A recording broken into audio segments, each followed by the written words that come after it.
오늘 이 시간에는 잠언서 25장 9절을 중심으로 해서 이웃에 삼가할 것이란 제의 말씀을 상고하는 가운데 내받기를 원합니다. 어떤 사람이 퇴근길에 자기 집과 이웃집 사이에 경계로 세우던 참대나무 담을 헐고 있는 옆집 할아버지를 보았습니다. 이상해서 그 할아버지 가까이 가서 여쭤보았더니 이렇게 대답하는 것이었습니다. 이 담을 허려버리고 그냥 지나다니십시다. 그러면 우리들 중에 어느 가족이 병이 나든지 힘들지 않고 가서 도와줄 수 있을 것입니다. 또 좋은 일이 있으면 금방 알릴 수도 있고요.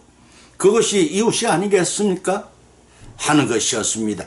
갈라디아서 6장 2절에 기록하기를 너희가 서로 짐을 지라 그리하면 그리스도의 법을 성취하리라고 하였습니다. 이 말씀 중에 짐이란 말씀은 영적으로는 인간을 압제하거나 죄를 짓도록 위협하는 일체의 것들을 표현하고 있는 말입니다.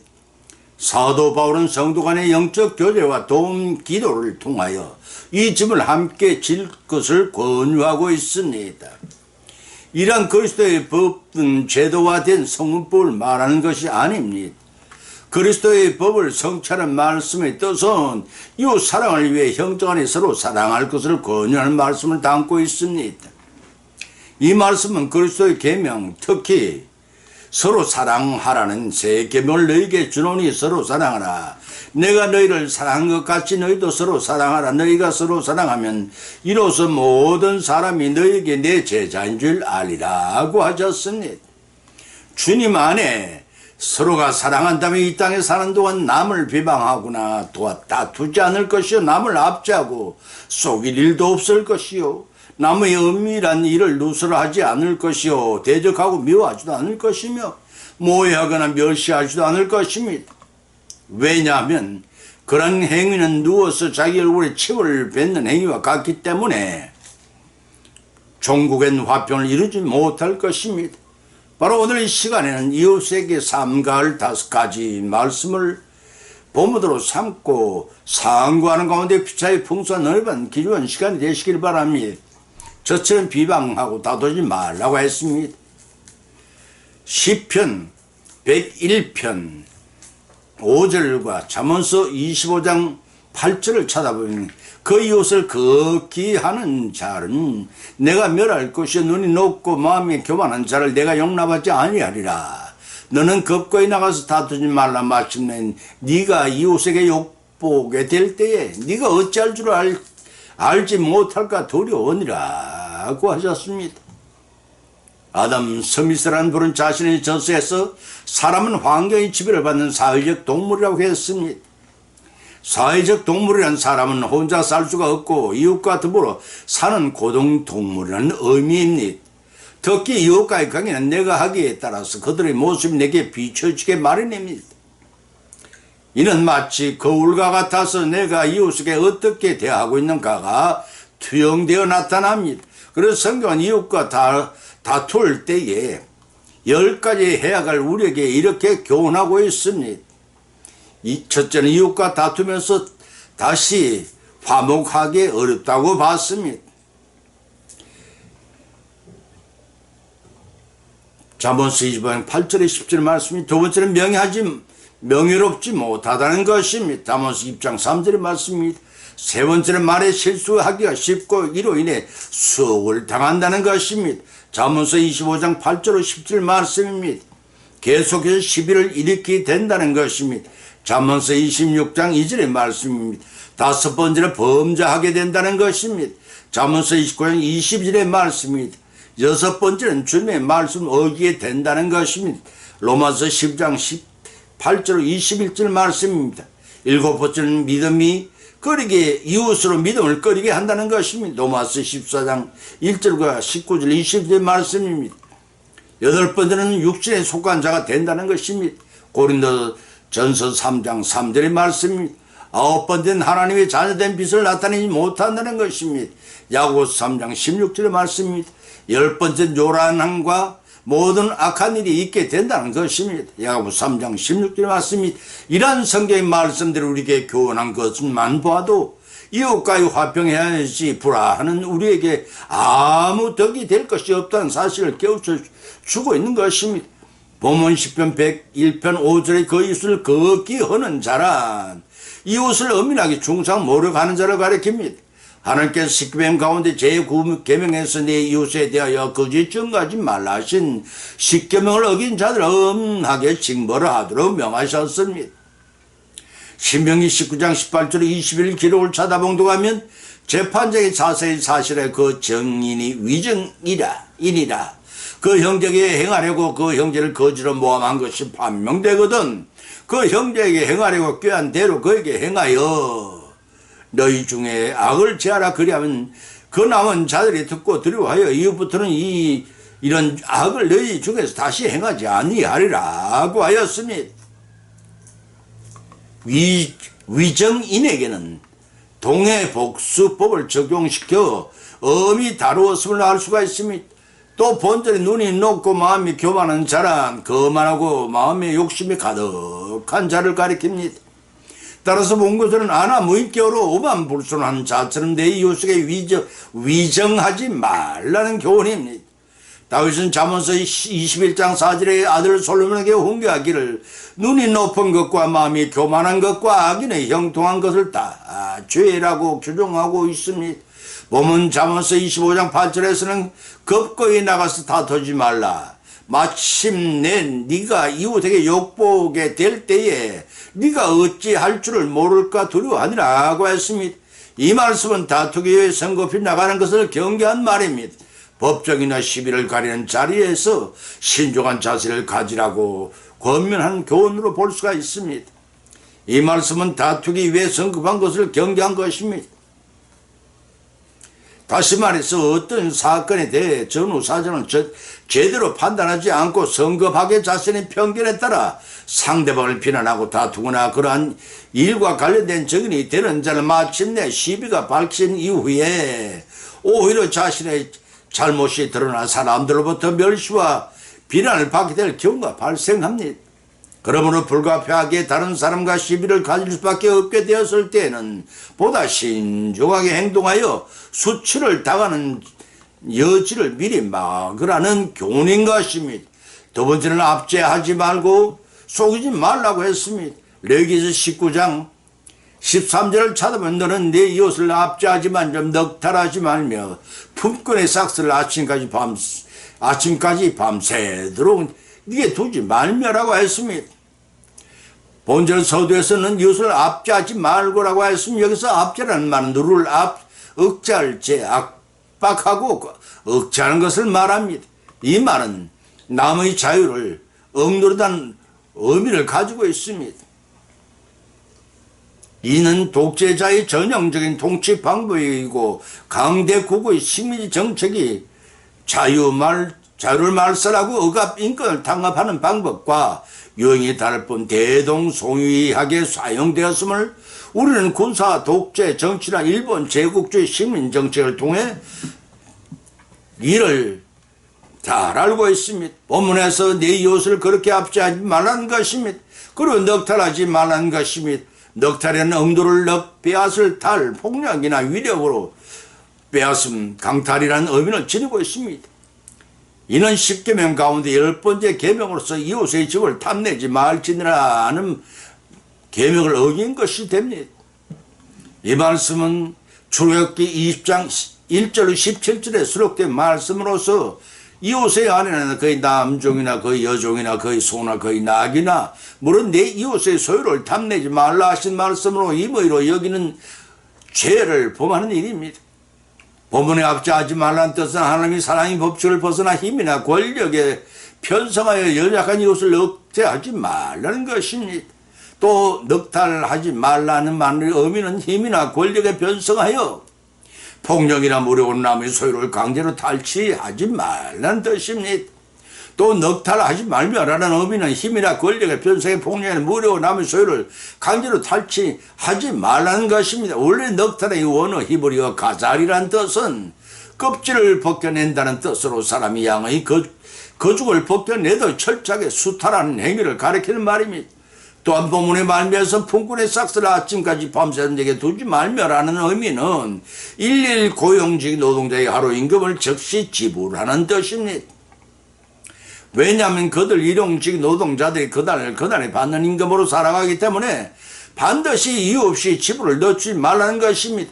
이는 가난한 자를 돌보신 하나님의 긍휼과 사랑이 기초한 임금 체불 금지법이라고 할 수 있는 말씀입니다. 신명기 24장 14절 15절의 기록을 찾아보면 공공하고 비라는 품꾼을 너희 형제이든지 네 땅에 성읍에 우거하는 객이든지 그를 학대하지 말며 그 품삯을 당연히 주고 해진 후까지 끌지 말라. 이는 그가 빈궁함으로 마음의 품삯을 사모함이라. 두렵건대 그가 너를 여호와께 호소하면 죄가 네게로 돌아갈 거라 하노라 하고 하였고, 야고보서 5장 4절에서는 보라 너희 밭에 추수할 품꾼에게 주지 아니한 싹시 소리를 지르며 추수한 자의 우는 소리가 만군의 여호와 귀에 들렸느니라는 말씀을 통해 이같이 악행하는 자를 여호와의 하나님께 직접 상관하신다는 것입니다. 때문에 이웃을 압제하고 속이는 일을 하지 말라는 교훈이심을 명심하시기 바랍니다. 세 번째는 은밀한 일을 누설하지 말라는 것입니다. 잠언서 25장 9절 10절을 찾아보면 너는 이웃과 다투거든 별로만 하고 남의 은밀한 일은 누설지 말라. 듣는 자가 너를 꾸짖을 터여 또 수욕이 네게 떠나지 아니할까 두려우니라 하고 하였습니다. 세상의 사람들은 이웃과 죽고 못 사는 정도로 친밀한 교제를 주고받게 되면은 비밀한 존재할 수가 없게 되는 것이 인지상정입니다. 그러나 그러한 관계도 한번 깨어지면 곧잘 사람들은 은밀하게 들은 비밀의 약점을 상대방을 공격하는 것이 또한 세템을 늦게 깨닫고 후회하게 됩니다.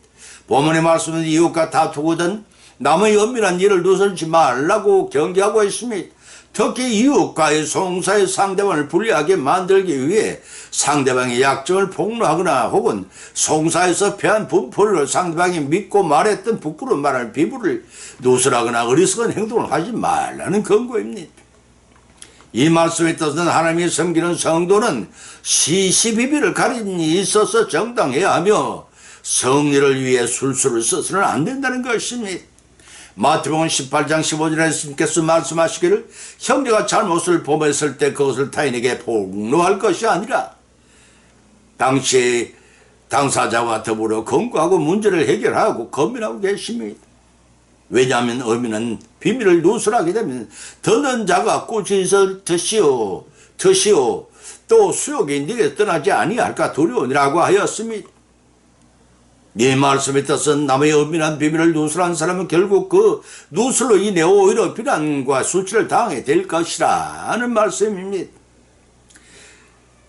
남을 즐겨 비난하는 행위는 자신을 신뢰할 만한 자가 되지 못한다는 것을 스스로 폭로한 것이며 더욱이 다른 이의 비밀을 덜쳐내어 그를 비난하는 자로 사용된다는 사실을 우리는 알아야 합니다. 특히 수욕이 떠나지 아니하다라는 말은 그 수욕이 자기에게로 되돌아온다는 말로 직격할 수도 있는 말입니다. 따라서 남의 엄연한 비밀을 누설하는 자는 반드시 자기 자신도 자신에게 행한 대로 보응을 받는다는 것을 교훈하고 있음을 명심하시기 바랍니다. 네 번째는 대적하고 미워하지 말라 했습니다. 레위기서 19장 16절로 17절을 찾아 봉독하면 너는 백성주로 돌아다니며 사람을 논단하지 말며 내 이웃을 대적으로 하여 죽을 지경에 이르게 말라. 나는 여호와니라. 너는 형제를 마음으로 미워하지 말며 이웃을 인하여 죄를 당치 않도록 그를 반드시 책선하라고 하였습니다. 사랑하는 성도 여러분, 여러분은 우리의 도움이 필요한 이웃에게 얼마만큼 관심을 보였으며 자신을 돌보지 않고 그들을 사랑하신 일이 있는지요? 행여 사랑하기는커녕 미워해서 정오의 열매를 주렁주렁 매직하는 생활을 하고 있지 않은지 돌이켜보시기 바랍니다. 누가복음 6장 35절을 찾아보면 예수님께서는 오직 너희는 원수를 사랑하고 선대하며 아무것도 바라지 말고 빌리라. 그리하면 너희 상에 걸 것이요 또 지극히 높으신 너희 아들이 되리니 그런 은혜를 모르는 자와 악한 자에게도 인자로우시니 너희 아버지의 인자하심과 같이 너희도 자비하라 하셨고, 로마서 15장 1절로 2절에서 우리가 강한 자가 마땅히 연약한 자의 약점을 담당하고 자기를 기쁘게 하지 아니할 것이라 우리 각 사람이 이웃을 기쁘게 하되 선을 이루고 덕을 세우도록 힘쓸 지니라 하였습니다. 그런데 조금도 입을 참지 못하여 사람을 논단하며 우리 이웃들을 대적하여 죽을 지경에 이르게 한 적은 없는지 또 한번 돌이켜봐야 할 것입니다. 모문서도의 말씀이 바로 그러한 행위를 지적하고 있는 것입니다. 성전으로 돌아다니며 사람을 논단하지 말며라고 하였습니다. 할 일 없이 이리저리 다니며 타인의 허물이나 약점을 떨쳐내 비방하는 중상모략하는 행위는 거만하는 말씀입니다. 이러한 악행은 하나님의 거룩한 공동체인 이스라엘 사회를 파괴할 수가 있기 때문에 철저히 금지시켰는데 오늘날의 성도들에게 똑같이 해당되고 유효한 교훈임을 아셔야 합니다. 또한 내 이웃을 대적하여 죽을 지경에 이르게 하지 말라고 검하고 있습니다. 이 말씀의 뜻은 이웃을 죽일 목적으로 거짓 증거나 중상모략을 하지 말라는 말입니다. 그 좋은 예로 아합 왕이 포도원을 뺏기 위해 나봇을 죽음에 이르게 한 비류들이 거짓 증거가 있었고 예수님 모함하여 중죄인을 만들어 죽임으로써 기득권을 유지하려 했던 유대 종교 지도자들이 하수인을 배수하여 거짓 증거를 하였던 것이 바로 그것이라 했기 때문에 본절은 이웃에 대적하지 말고 선행을 베풀라는 의미가 담긴 말씀이기도 한 것입니다. 그런 의미에서 보면 17절 형제를 마음으로 미워하지 말며 이웃을 인하여 죄를 당치 않도록 최선을 다하라고 했습니다. 이 말씀을 풀이하면 마음속의 미움을 제거하고 선으로 마음을 다스려야 할 것을 교훈하고 있는 말씀입니다. 그래서 잠언서의 저자는 잠언서 16장 32절에서 자신의 마음을 다스릴 줄 아는 자는 성을 빼앗는 자보다 낫다고까지 말하고 있는 것입니다. 따라서 우리 성도들은 죄를 당치 않도록 곧 자신에게 돌아올 죄의 대가로 함께 속지 않은 일이 없도록 미리 이웃에게 잘못을 견책하라는 것입니다. 다시 말해서 이웃이나 형제의 죄를 견책하지 않음으로써 결국 그들이 저지른 잘못은 공동 책임을 져야 하는 것이 성경의 법칙이고 가르침이기 때문에 견책하여 듣지 아니하거든 주님의 공동체 내보내고 예수님께서는 마태복음 18장 15절로 10절을 통해 가르치셨습니다. 다시 말해서 이웃 형제에 대한 참사는 잘못을 방관하거나 침묵하는 것이 아니라 더 나은 인격을 소유하도록 지도하고 경계하라는 것임을 알고 디모데전서 5장 20절 디모데후서 4장 2절 디도서 2장 15절의 말씀이 이웃을 대적하거나 미워하지 말라는 것입니다. 다섯 번째는 모해하고 멸시하지 말라는 것입니다. 본문의 말씀 잠언서 3장 28절로 29절로 잠언서 14장 21절 찾아봉독하면 네가 있거든 이웃에게 이르기를 갔다가 다시 오라 내일 죽겠노라 하지 말며 네 이웃에게 내 곁에서 안전히 살거든 그를 모해하지 말며 사람이 네게 악을 행치 아니하였거든 까닭없이 더불어 다투지 말라고 잠언서 3장 28절 29절에서 기록하고 있습니다. 가난한 자는 그 이웃에 미움을 받게 되나니 부유한 자가 친구가 많으니라. 그 이웃을 없인 여기는 죄를 범하는 자요 빈곤한 자를 불쌍히 여기는 자를 복이 있느니라 하고 잠언서 14장 20절 21절에서 밝혀놓고 있습니다. 이 세상에 누군가가 필요 이상의 과욕을 부리기 때문에 항상 부한 자와 빈곤한 자가 공존하게 되어 있습니다. 혹시 나에게 그러한 요소들이 없는지 돌이켜봐야 할 것입니다.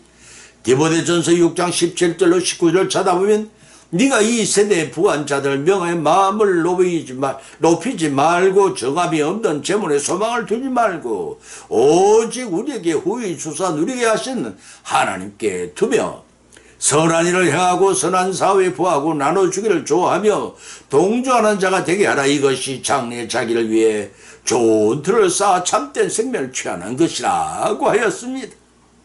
그런 의미에서 본문 28절의 말씀은 네가 있거든 이웃에게 이르기를 갔다가 다시 오라 내일 죽겠노라 하지 말며라고 하였습니다. 오늘 줄 수 있는 것을 품삯이나 필요한 물질과 양식을 내일 다시 오라고 하는 이기적이고 나태하고 교만하고 높은 마음을 버리고 그날 해결해 줌으로써 이웃을 사랑을 미루지 말고 적시 실천하여 덕을 끼치는 말씀입니다. 본문 29절에서 내 이웃에 내 곁에 안전히 살거든 그를 모해하지 말며 사람이 내게 악을 행치 아니하였거든 까닭없이 더불어 다투지 말라고 하였습니다. 본문 28절의 말씀이 이웃사랑에 대해 첫 번째 건조라면 본문 29절의 말씀은 이웃사랑의 두 번째 실천적인 권면이라고 하겠습니다. 내 곁에 안전히 산다는 말은 상대방에 대한 완전한 신뢰 가운데 평화롭게 사는 것을 말합니다. 또 모해하다는 말은 해칠해 괴로워서 남을 해치는 것을 말합니다. 이 모해라고 번역된 원어히라브 하라쉬라는 의미는 긁다, 챙기질하다라는 뜻으로 농부가 파종하기 위해 밭을 갈아 키우듯이 남을 해하기 위해 의도적으로 악을 계획하고 준비하는 것을 말한다고 욥기서 48장과 잠언서 7장 10절에서 밝히고 있습니다. 이웃을 모해하는 것은 언제 어느 때든지 악한 일이 있지만은 특히 상대방이 자기를 의심하지 않고 방심하고 있을 때 그를 해치는 악한 행위를 가리킵니다. 어느 성경학자는 사단이 하와를 속이던 죄와 같다고 비교하기도 합니다. 따라서 하나님을 섬기는 참된 성도라면 이웃을 모해하지 말고 멸시하는 일이 없도록 하라는 교훈인 것입니다. 결론을 맺습니다. 이런 오늘의 본 말씀을 상고하는 것 피처의 각자 믿음대로 은혜를 받았고 또한 5가지 교훈을 받으랍니다. 첫 번째는 남을 비방하고 다투지 말라는 것입니다. 성급하게 자초지종을 파악하지도 못하지 나섰다가 오히려 복면을 당하는 일이 없도록 하라는 것입니다. 두 번째는 남을 압제하고 속이지 말라는 것입니다. 특히 품삯을 제때 주지 않는 압제 행위와 남을 속이는 행위는 그들이 하나님께 호소함으로써 하나님께서 직접 개입하여 판단하시는 범죄 말고 행치 말라는 것입니다. 세 번째는 은밀한 비밀을 누설치 말라는 것입니다. 믿고 나는 비밀을 자신이 불리하다고 비밀을 폭로함으로써 오히려 신뢰받지 못하는 자가 되지 말라는 것입니다. 네 번째는 남을 대적하고 미워하지 말라는 것입니다. 범죄하거든 책선을 통해서 벗어나도록 도와주라는 것입니다. 책선하도록 도와주지 않는 행위와 같은 죄로 책임 추궁을 당하게 됨을 알고 남의 잘못을 방관하거나 침묵하지 말고 개입하여 범죄하지 않도록 참 사랑을 베풀라는 것입니다. 다섯 번째는 남을 모해하거나 멸시한 일이 없도록 하라는 것입니다. 특히 방심하고 있을 때 그러한 행위가 없도록 하는 것입니다. 이러한 이웃에게 삼가할 5가지 교훈의 말씀을 마음판에 새기고 실천하심으로써 이웃에게 참 사랑을 베풀어 하나님으로부터 칭찬과 상급을 풍성히 받으시기를 예수님의 이름으로 간절히 축원을 드립니다. 아멘.